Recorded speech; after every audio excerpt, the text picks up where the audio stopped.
ایران نے واضح بیان دیا ہے ناظرین.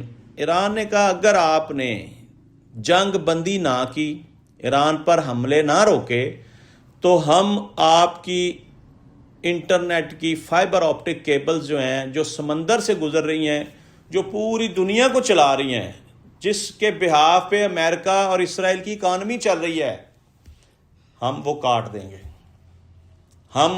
اگر ہم مریں گے تو سب مریں گے.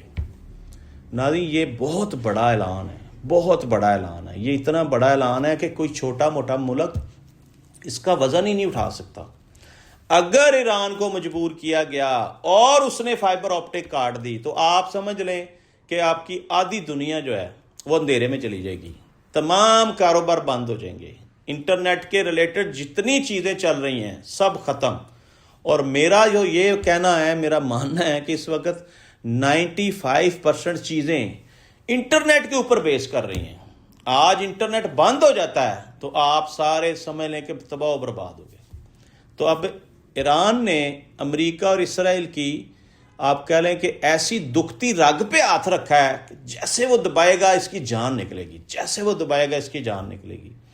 اس لیے اس وقت خطے میں جو حالات ہیں، ایران مسلسل ڈٹا ہوا ہے اور اپنی بات پر قائم ہے اور حق پر ہے.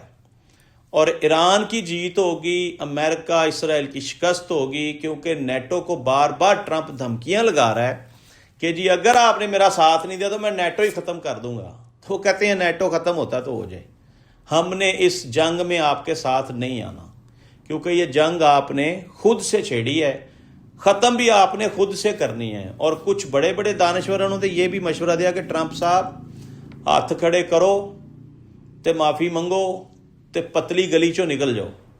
ایدے چ تہاڈی بہتری ہے، ایدے چ کوئی تہاڈے چار ککھ رہ جان گے.